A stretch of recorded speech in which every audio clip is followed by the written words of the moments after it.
आज हम बात करेंगे बीकॉम फाइनल ईयर के वित्तीय बाजार परिचालन एफएमओ के अंतर्गत अगला चैप्टर प्रतिभूति बाजार या नया निर्गमन बाजार। हमारा प्रश्न यह है कि प्रतिभूति बाजार होता क्या है या नया निर्गमन बाजार होता क्या है।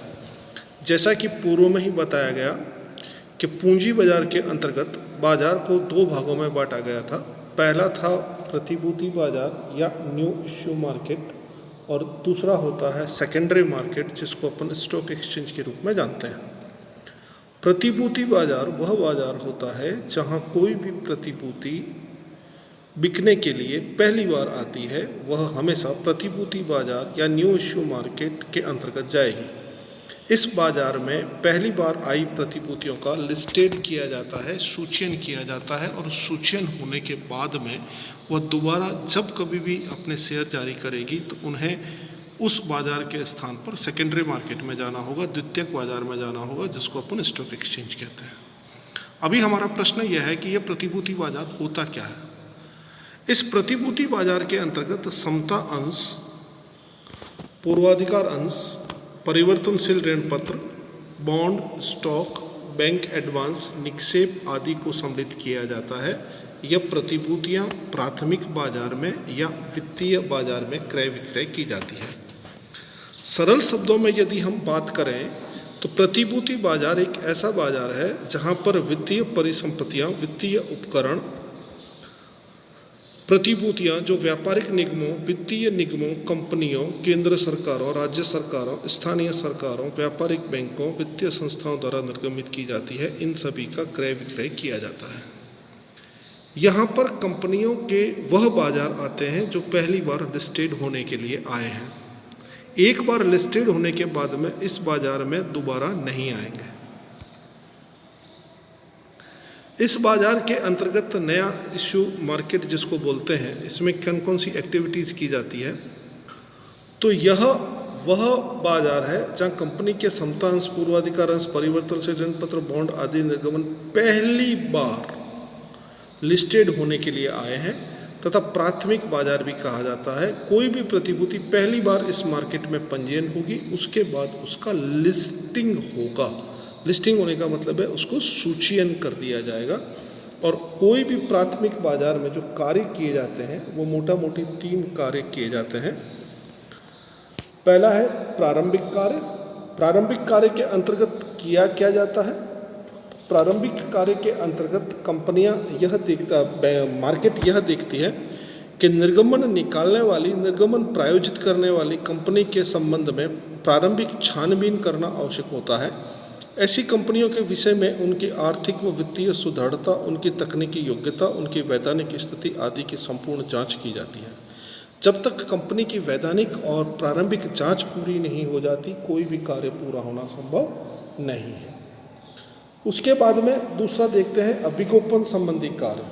अब अभिगोपन संबंधी कार्य के अंतर्गत उसका अंडरराइटर के संबंध में सारे कार्य किए जाते हैं। जैसे नए निर्गमन के सफलता के संदेशजनक स्थिति है, यदि अभिदान कम हो रहा है तो संचालन आवंटन की कार्यवाही नहीं कर सकते। न्यूनतम अभिदान होने पर आवेदन पत्र की राशि आवेदकों को लौटाई जाए। यदि अभिदान न्यूनतम से कम हो जाए तो निर्गमन असफल माना जाएगा। अभिगोपन जनता द्वारा प्रतिभूतियों के क्रय न होने की दशा में, यानी अंडरराइटर के संदर्भ में सारी कार्रवाई की जाएगी। भारत में अभिगोपन कार्य संस्थाएं हैं जो अभिगोपन संबंधी कार्य करती हैं, जैसे LIC है, UTI है, IDBI है, ICICI है, IFCI है। इन सभी के कंसर्न में अभिगोपन संबंधी कार्य किया जाता है। अभिगोपकों द्वारा सबसे अधिक पूर्वाधिकार अंशों में व ऋण पत्रों में नए निर्गमन बाजारों में अभिगोपन कार्य किया जाता है। इसके अलावा दूसरे कार्य शेयरों में भी और बॉन्डों में भी किया जाता है। तीसरा है वितरण संबंधी कार्य। वितरण संबंधी कार्य के अंतर्गत प्रतिभूतियों का विशिष्ट विनियोक्ताओं, विनिवेशकों को विक्रय वितरण संबंधी कार्य कहलाता है। इस कार्य को विशेषज्ञ, अनुभवी प्रतिभूति दलालों एवं व्यापारियों द्वारा किया जाता है, जिनका कि निवेशककर्ता से प्रत्यक्ष व नियमित संपर्क रहता है। ये 3 महत्वपूर्ण कार्य होते हैं। प्रारंभिक अनुसंधान की जहाँ तक बात करें तो प्रारंभिक अनुसंधान में और भी कई प्रकार के कार्य होते हैं। प्रारंभिक अनुसंधान जो पहले समझाया गया, इसको अगर वापस देखें तो इसमें हम ये भी देखते हैं, केवल उसकी जाँच ही नहीं करते, उसके निर्गमन का प्रकार भी देखते हैं, उसके मूल्य का निर्धारण भी करते हैं, उसके निर्गमन का समय भी देखते हैं, प्रवर्तित की तकनीक, यानी जो अपन अकाउंटिंग में ये देखते हैं इश्यू ऑफ शेयर में कब एप्लीकेशन इनवाइट की जाएगी, किस मूल्य पे की जाएगी, फर्स्ट अलॉटमेंट कब होगा, सेकंड अलॉटमेंट कब होगा, वो सारी जानकारियाँ विज्ञापन संबंधी, प्रतियोगिता संबंधी, बाजार की दशाएं वगैरह सम्मिलित होती है। अभिगोपन संबंध में अभिगोपन कौन है, उनके सारे कार्य वगैरह के बारे में जानकारी होती है। और वितरण संबंध में ये देखा जाता है कि इसके वितरण का, डिस्ट्रीब्यूशन का तरीका क्या होगा। ठीक है। इसके बाद में निर्गमन बाजार से संबंधित एजेंसियां। तो निर्गमन बाजार से संबंधित जब अपन एजेंसियों की बात करते हैं तो नए निर्गमन बाजार में प्रतिभूतियों का निर्गमन किया जाता है तो कंपनी को विभिन्न एजेंसियों की आवश्यकता पड़ती है। कंपनी के प्रवर्तकों को नए निर्गमन बाजार से विभिन्न प्रकार की सूचनाएं एकत्रित करनी पड़ती है। ये सूचनाएं नए निर्गमन के आकार, प्रकार, मूल्य निर्धारण, निर्गमन का समय, विक्रय, विज्ञापन, एजेंसियों के चुनाव, राजनीतिक आर्थिक स्थिति आदि से संबंधित होती है। कोई भी कंपनी, संस्था, प्रवर्तक, प्रायोजक नए निर्गमन का निर्णय इन्हीं सूचनाओं के आधार पर लेता है, किंतु निर्गमन की सफलता के लिए अन्य एजेंसियों या पक्षधारों की सहायता लेनी पड़ती है। अब जो एजेंसियां काम करती है, पहली है निर्गमन के प्रबंधक। निर्गमन के प्रबंधक, नए निर्गमन कंपनी के द्वारा अग्रणी प्रबंधक नियुक्त किया जाता है जो कंपनी के निर्गमन से संबंधित सभी कार्यों को समय सीमा में पूरा करते हैं। अग्रणी प्रबंधक के रूप में कई वित्तीय संस्थाएं अपनी सेवाएं प्रदान करती है। इनमें मर्चेंट बैंकर, व्यापारिक बैंक, विदेशी बैंक, निजी क्षेत्र की बैंकें आदि सम्मिलित होती है। दूसरा है निर्गमन रजिस्ट्रार। अब निर्गमन रजिस्ट्रार के अंतर्गत क्या है कि कौन होता है, क्या होता है। नए निर्गमन की सफलता के लिए निर्गमन रजिस्ट्रार की नियुक्ति की जाती है।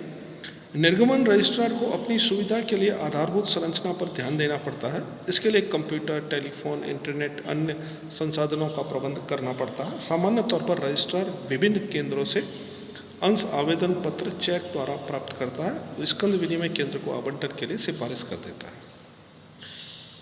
अंश प्रमाण पत्र के साथ साथ दस्तावेजों की भी जांच की जाती है। निर्गमन रजिस्ट्रार अंश निर्गमन रजिस्टर्ड इश्यूड रिकॉर्ड में कम से कम 6 माह तक के अपने पास होकर रख सकता है। तीसरा है निर्गमन के बैंकर। नए निर्गमन में मर्चेंट बैंकर के भूमिका महत्वपूर्ण होती है। विभिन्न क्षेत्रों में अंश आवेदन फॉर्म, आवेदन पत्रों की राशि एकत्रित करने बैंकर के माध्यम से कार्य किया जाता है। बैंक अपनी शाखाओं के माध्यम से आवेदन पत्र एकत्रित करने का कार्य भी कर सकती है। बैंकर की सक्रिय भागीदारी भी निर्गमन की सफलता पर निर्भर करती है। निर्गमन बैंकर के बाद में अगला है विज्ञापन एजेंसी। विज्ञापन एजेंसी नए निर्गमन के संबंध में विज्ञापन एजेंसी की भूमिका महत्वपूर्ण होती है। विज्ञापन एजेंसी का पूर्व कार्यानुभव का अध्ययन सफलतापूर्वक किया जाना चाहिए।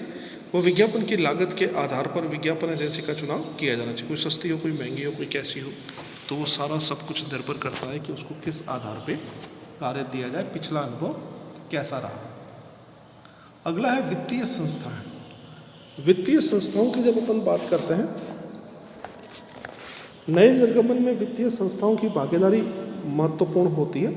यह संस्थाएं अभिगोपन, प्रविवरण, वित्तीय तैयार करना, सावधि ऋण उपलब्ध कराना, वित्तीय सहायता उपलब्ध कराना आदि कार्य करती है। इन संस्थाओं में ICICI, LIC, GIC, UTI आदि संस्थाएं भाग लेती हैं। उसके बाद में सरकारी नियमन एजेंसी। सरकारी नियमन एजेंसियों में सार्वजनिक निर्गमन के समय विभिन्न सरकारी नियमन एजेंसियां भी कार्य करती है। संस्थाएं सेबी है, कंपनी रजिस्ट्रार है, RBI है, स्कंद विनिमय केंद्र है और आदि छोटी मोटी और कई कंपनियां हैं जो इसमें हिस्सा लेती है।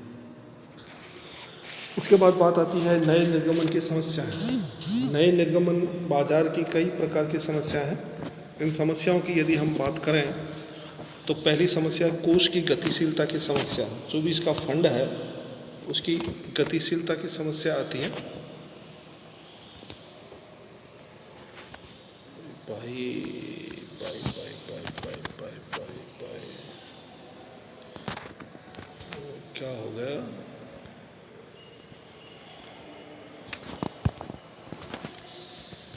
क्या हो गया रे, क्या हो गया? सारा रुक और गया।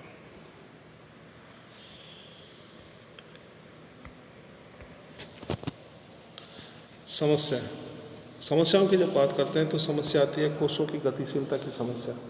कोषों की गतिशीलता का मतलब है जो हमारे फंड्स बने हुए हैं कितने एक्टिव हैं नहीं हैं। नए निर्गमन बाजार में कोष की गतिशीलता नहीं पाई जाती है क्योंकि घरेलू बचत में केवल 8 से 10% भाग ही होता है। अंशों, ऋणपत्र और अन्य प्रतिभूतियों में विनियोजन करने में सफलता मिलती है। कंपनियों को अपनी पूंजीगत आवश्यकताओं को पूरा करने में निजी या वित्तीय संस्थाओं पर निर्भर रहना पड़ता है।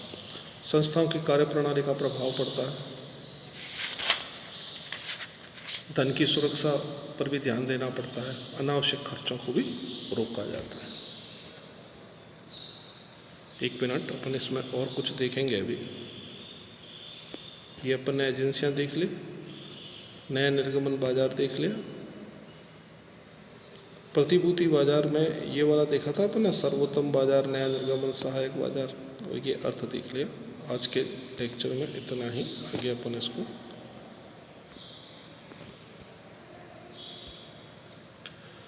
मज़ा नहीं आया।